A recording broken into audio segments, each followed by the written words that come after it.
So my great-grandparents moved out here in 1947. I grew up here my entire childhood. My dad grew up almost his entire childhood here too.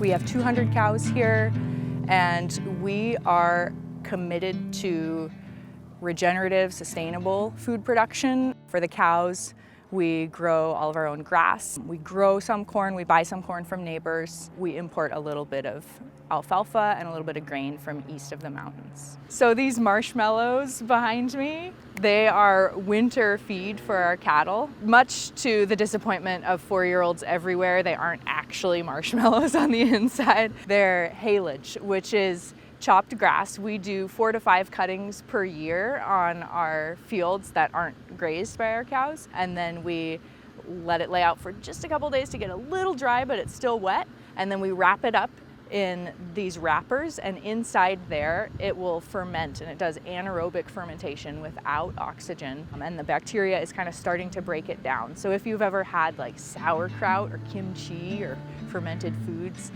that's what this is. And so it's a little bit easier for the cows to digest, and it's probiotic. It's good for their gut, just like when we eat kimchi, which I love.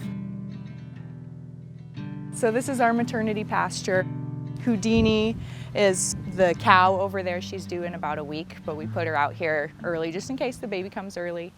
She'll be having her second calf. And then we keep the babies out here for at least a week to have them on milk and keep them apart from each other just for this first week, just as their immune systems are building up. After that, they move into a group housing situation so they can socialize and be with other calves.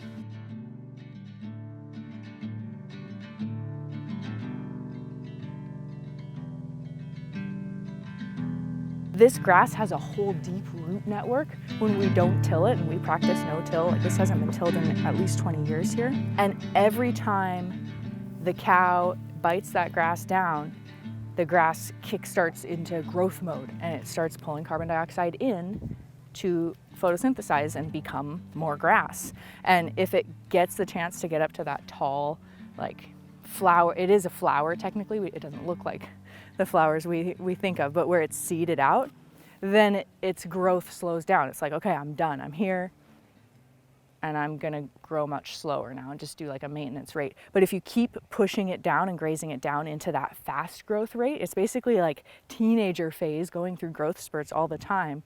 So if we keep rotating the cows strategically, we can sequester a lot of carbon in one grazing season.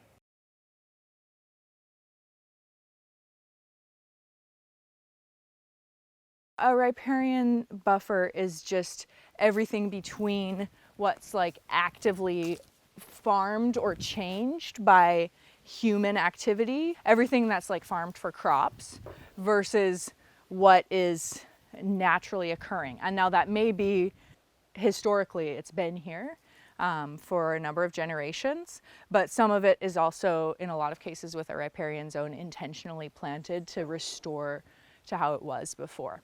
I think there's something really gratifying about working with your hands, working with the animals, looking at the land and making a strategy in order to sustain the health of the pasture and the grass so it has a good regrowth rate and can continue sustaining the cows who sustain us. But the rewarding part of it is, after a hard day's work, looking at everything and being able to say, I built that.